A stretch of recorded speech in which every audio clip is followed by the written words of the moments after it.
Алдыменен барша көрермендерімізге қайырлы күн тілейміз. Біз әдеттегіше ерекше подкаст айдарын жалғастырамыз. Бүгін бізде қонақта Бөрлі аудандық мешітінің наиб имамы Қанатұлы Азамат ағамыз келіп отыр. Қош келдіңіз. Қош көрдік. Алла разы болсын. Азекем, енді сізден келгеніңізге рахмет айтамыз. Енді мынау уақыты жоқ заман деп айтамыз. Не болмаса жаңа секілді уақыттың тар заманында уақыт тауып келіп біздерге сұхбат беруге келіскеніңізге үлкен алғысымызды білдіреміз. Енді Азеке, жалпы өзіңіз жайлы аздап айтып кетсеңіз, көрермендерімізде жалпы шақырып жатқан қонақтарымыз жайлы аздап болсын, түсінік болса дегеніміз. Бисмиллахир-рахманир-рахим. Бізді жоқтан бар еткен Алланың атымен бастаймыз. Ең әуелі өзімді таныстырып кетейін. Есімім Азамат Болат Қанатұлы. Осы Бөрлі ауданына наиб имамдық қызметке келгеніме 2 жыл болды. Өзім сол Жәнібек ауданының тумасымын. Жәнібек ауданында мектептен түлеп, сол өзіміздің медресемізді бітіріп, осы дін қызметіне келгелі 5 жыл турысында болды. Жалпылама қысқаша таныстырып кетсем сол өзімді. Жақсы, рахмет. Енді өзіміздің медресе дегенде Батыс Қазақстанда Орал. Жақсы. Енді қазіргі уақытта мешітте наиб имам қызметінде. Азеке, енді сізге уақытымызды көп созбай сұрағымыздан бастайық. Ең алғашқы бір жаңа отбасылық жағдаймен, бір тағы ғибадаттық жағдаймен. Енді қазіргі уақытта ауданымыз көлемінде сіздерге көбіне қандай сұрақ кездеседі? Халық көлеміне, халықтардан келетін сұрақтардан, осы мешіт жамағатынан, енді мешіт жамағаты ғибадат тұрғысынан сұрақ қоятын болса, халқымыздың арасынан қандай сұрақтар өте көп кездесетін? Жалпы енді мешіт ол Алланың үйі. Адам қиналған кезде, бір күйзеліске түскен кезде, немесе өзінің Раббысына жақындағысы келген кезде, сондай кезде келіп ғибадат қылады мешітке. Енді халықтың арасынан көптеп келетін сұрақтар жалпы түс көру мәселесінде, әке-шешесін көріп жатады түсінде, немесе жаңағыдай көз тию мәселесінде көп сұрақ қойылады халықтың арасында. Жамағат арасында енді діни сұрақтар көбіне, сол ғибадат мәселесінде, намазымда не нәрсе бұзады, не нәрсе бұзбайды, сосын жаңағыдай сапарға шығу мәселесінде, сапарға шыққанда намазымды қалай оқимын, қалай қысқартамын деген сияқты жамағат арасында көбіне сол. Ал енді халық арасында жаңағыдай түс көру мәселесі, немесе көз тию, жаңағыдай былайша айтқанда жын тию деген сияқты сондай мәселелермен де көп келіп жатады халықтың арасында. Соның тұрғысында кейде намаз оқуға да үйрету жайлы өте көп келетін болады. Халықтың арасында да намаз турасында да келіп сұрайтындар бар. Көп намаз бастайын деп жатырмын, неден бастаймын? Көп қойылатын сұрақ, неден бастаймын? Жалпы мен бастау үшін түгелдей барлық нәрседен бірінші тыйылу керекпін ба, немесе бірден бастап кете берсем бола ма деген сияқты сондай сұрақтармен көп келеді. Сол халықтың арасында жалпы жастар өте кездеседі ме, жоқ әлде жастар сирек па? Біздің мешітке келетін жамағаттардың арасында, не болмаса жаңағы жалпылама келіп сұрақ қоюшылардың арасында жастарымыз бар ма? Көбі жастар. Көбі жастар.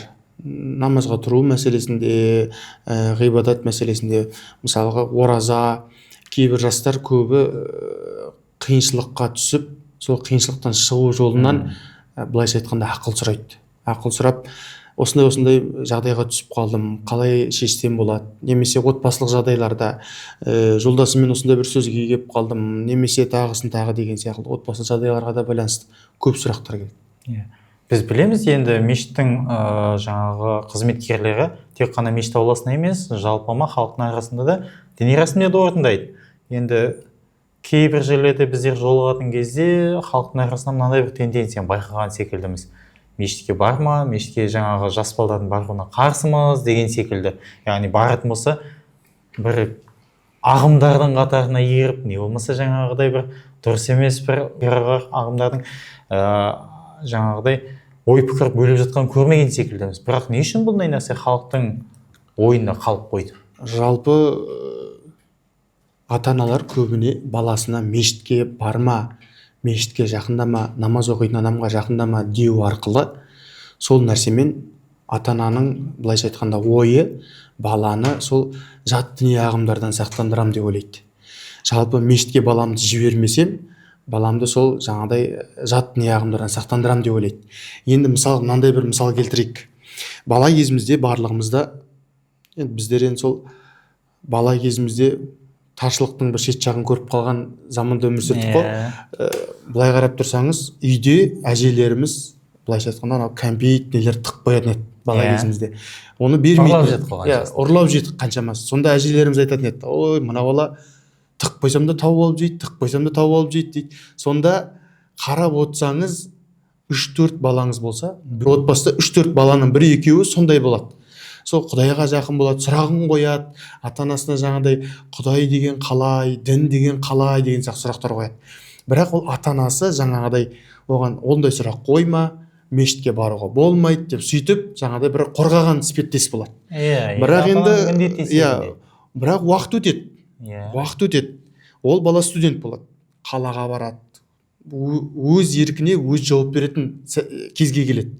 Сол кезде әй дейтін әже, қой дейтін қожа болмайды. Студент болғанда енді баласын өмір бойы бағып жүрмейді ғой ата-ана. Енді бағанағы әжеміздің кәмпитін тапқан сияқылды сол бір уақыт келеді, оны мешіттен тосатын адам болмайды, немесе жаңағыдай намаз оқитын ортадан тосатын адам болмайды. Сол кезде бала қызығушылықпен барады. Бірақ сол кезде көбіне барған кезде былайша айтқанда жат діни ағымдарға жолығып қалуы мүмкін деген сияқылды.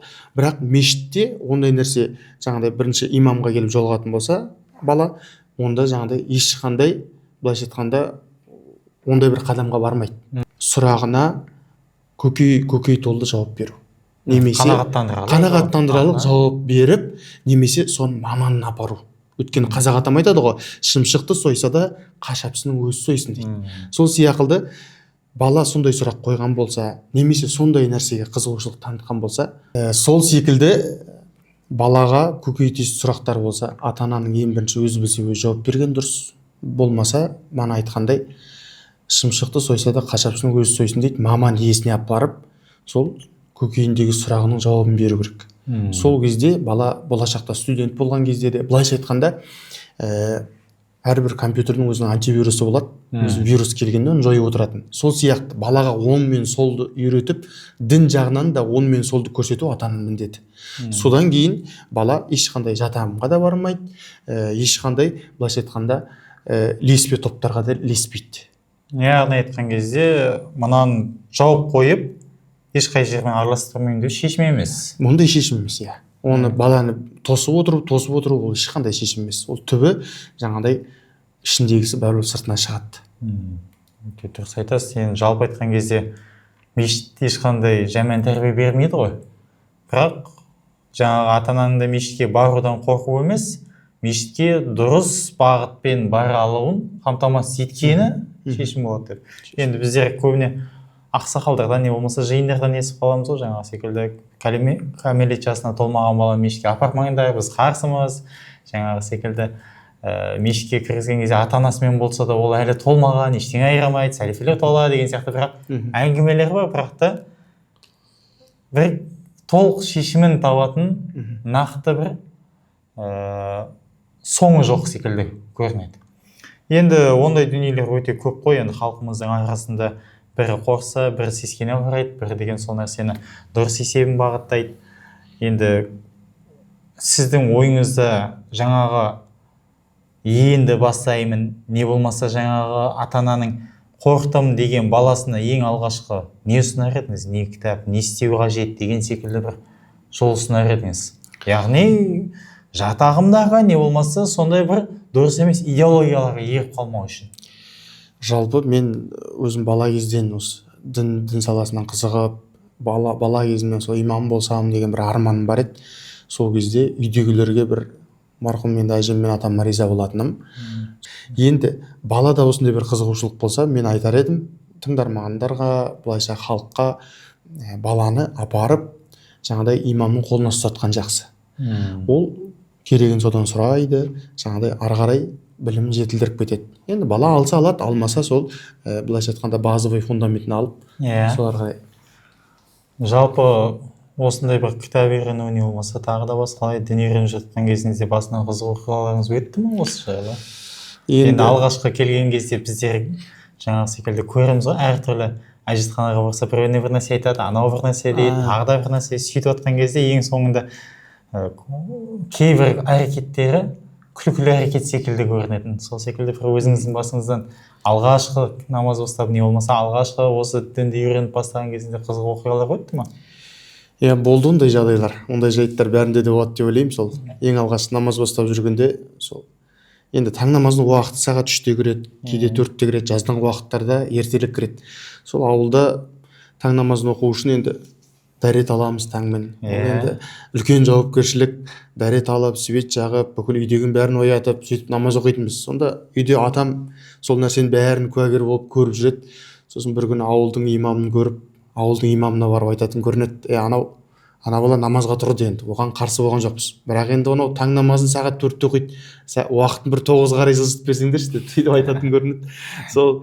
Сол сияқты имам шошып кетіп, ойбай аға, ол деген намаздың уақыттарын біз емес қоятын деп, оны жаңағыдай жылжыта алмаймыз деген сияқты. Сондай бір оқиғалар да өткен басымыздан. Енді сол сияқты былайша айтқанда адам намаз бастап дінге қызығушылық қойып жатса, оған қарсы болмаған жақсы деп ойлаймын мен. Дұрыс айтасыз. Енді жаңа айтып жатсыз ғой, үлкендеріміз бар, аталарымыз бен әжелеріміз бар деді. Енді біз көреміз көпшілік орталарда ең бірінші аталарымыз бен әжелеріміздің қазақылық үйретіп бастайды ғой. Жаңағы қазақ атамызда мынау жоқ, мынау жаман дейді, мынау былай айтты, не болмаса жаңағы сияқты ұят болады, тағы сол секілді бірнеше терминдері бар. Енді қарайтын болсақ, жаңағы діни әрекеттің барлығының біздің қазақыландырып алған десек те болады. Енді кейбір жерлерде көретініміз дін мен ұлтты былай айтқан кезде дін менен дәстүрімізді ажырата алмайтындай дәрежеге келдік. Дін мен дәстүр дейтін болсақ, бір ортадан көреміз. Енді бірақ сонда да қарайтын болсақ, енді сіздерде кездесе ма? Біреуі дін жағынан айтқысы келеді, біреуі ұлт жағына тартқысы келеді. Енді қазір тіптен терминдер көбейіп кетті.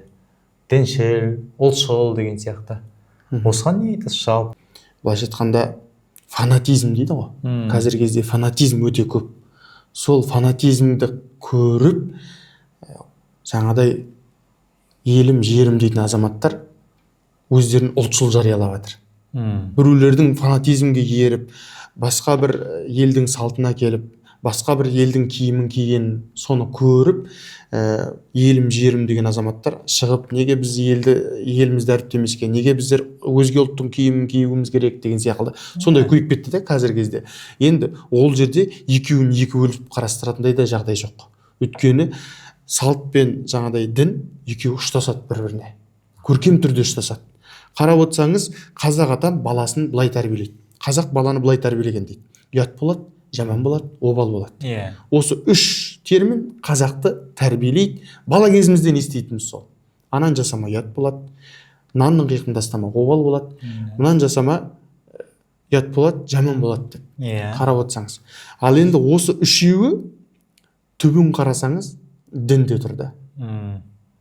Ұяттықты тәрбиелейтін бізде дініміз. Жаман болады деп сырап қылуға болмайды. Дінімізде тұр. Барлығы дінге келіп ұштасады. Сонда салт пен дін екеуі көркем түрде ұштасып тұр да. Ал енді оны екі жаққа бөліп қарастырам. Мен не ұлтшыл болам, не мен діншіл болам деп айту, ол қисынға келмейтін әңгіме деп ойлаймын. Былай айтқан кезде провокация сияқты әңгіме ғой. Мен біреу жаңағы секілді ұлттық құндылықтардың біразы дінімізде жоқты дінге тартқысы келеді.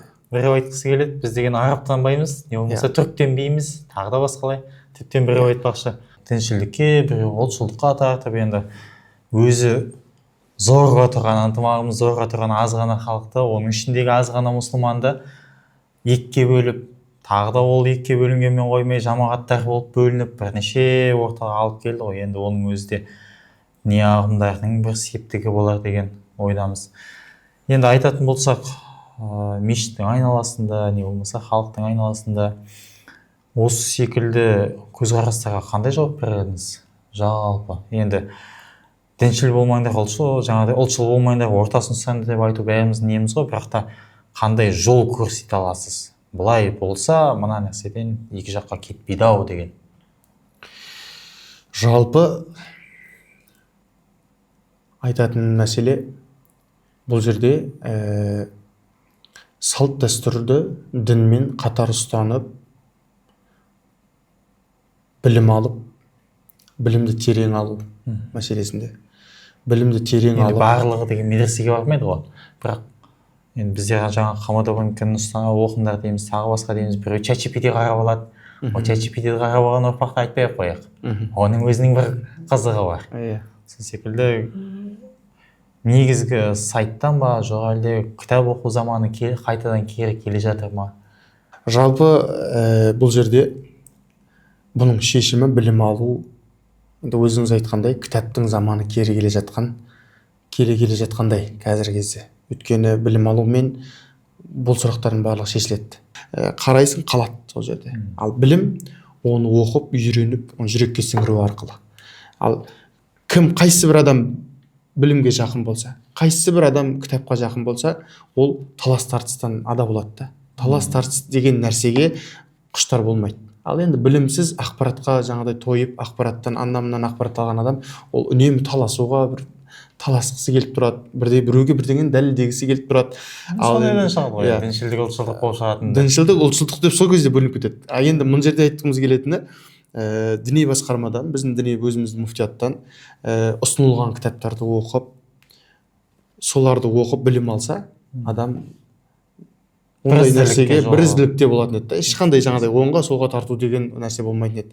Енді және де айтатын, ол білім алып, білім адамға барлығын үйретеді. Былайша айтқанда, осында бір сөз бар ғой, балаңа Құранды үйрет, Құран балаңа барлығын үйретеді. Не болмаса Алласын үйрет, Алласы қалғанын үйретеді. Алласын үйрет, қалғанын Алласы өзі үйретеді деген сияқты. Азекем, енді сізді көп қинамайық. Тағы бір сұрағымыз бар, сол сұрақтың көлемін қысқа нұсқа түсіндіре алады деген ойдамыз. Жалпы айтқан кезде енді барлығымыздың түсінігімізде сөзіміздің басынан бастап айтқандай мешітке бөліну үшін емес, мешітке ғибадат үшін келеміз деп айтамыз ғой. Сол ғибадатты дұрыс орындау барлығымыздың енді адами міндетіміз дейміз, не болмаса мұсылмандық міндетіміз дейміз. Сол үшін де бәрі де дұрыс істеп жатырмыз деп бөліну басталды, тағысы басқалды. Бірақ та осы келген жамағаттарға, не болмаса жаңағыдай халқымызға қандай ұсынысыңызды айтар едіңіз? Жалпы айтқан кезде біздің мынау ұстанымымыздың өзінде бөлінбеуге, не болмаса тағы да басқалай бір проблемалардың оңай шешілу мәселесі қандай жалпы? Жалпы мешітке келуші адамға айтарымыз, мешітке ниетін дұрыстап, құлшылық қылу үшін келген адам, мұнда мешітте не болып жатыр, қандай шаруа болып жатыр, кім-кіммен қандай мәміледе болып жатыр, кім-кіммен қандай жаңағыдай былайша айтқанда сөзге келіп жатыр, негізі сөзге келмей жатыр, кім құлшылығын қалай қылып жатыр, қалай қылмай жатыр, ол адамды ол нәрсе уайымдатпайды.